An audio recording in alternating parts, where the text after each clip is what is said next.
Maraming salt.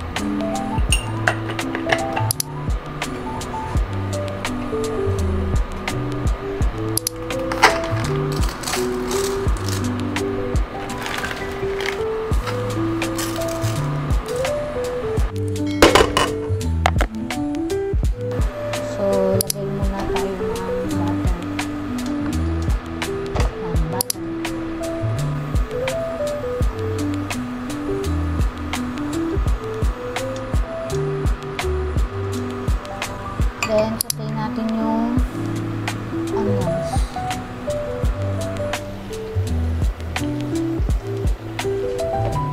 Then, lagay natin yung mushroom.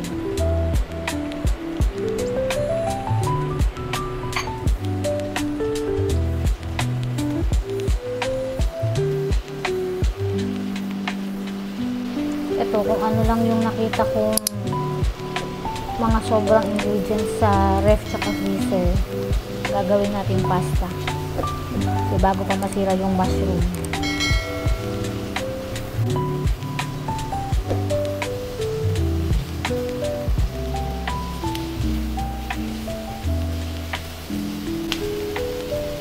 So, lagay natin yung sausage.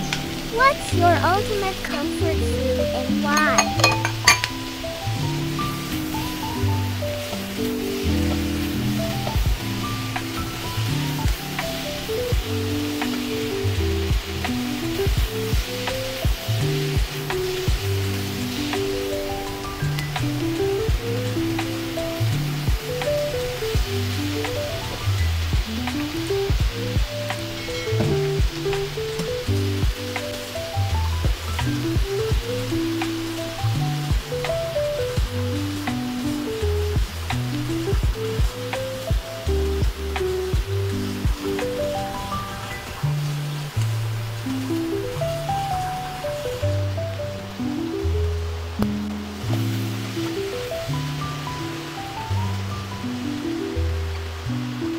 Lagay tayo nung pasta sauce na ginawa ko.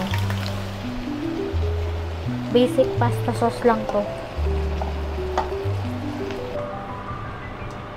Then, lagay tayo ng leftover na cream. May sobra pa kasi ako, so sayang naman. Ginamit ko kanina. So, lagay na rin natin. Then, cream cheese.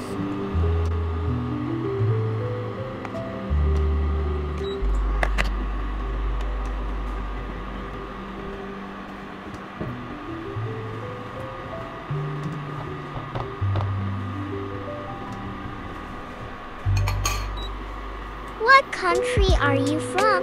I will be happy if you write in the comments so I know.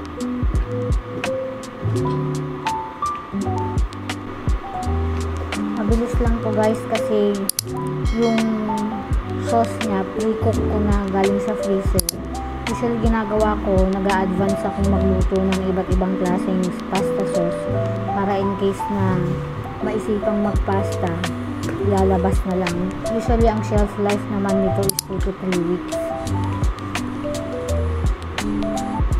sa freezer ha. So yan,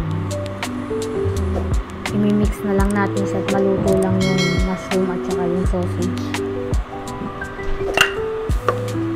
Then lagay tayo ng salt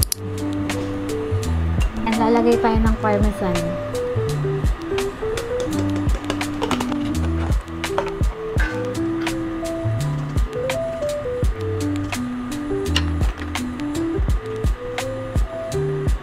I'd love to hear what you think about the dish. So please feel free to leave a comment and a rating if you have tried it. New recipes are added every week, so let's connect. Then, lagay na natin yung pecorino romano cheese. So, pecorino romano cheese yan.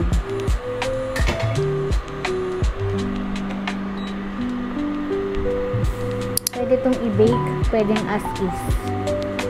Patungan mo lang ng mozzarella on top, shredded na mozzarella. Masarap na to.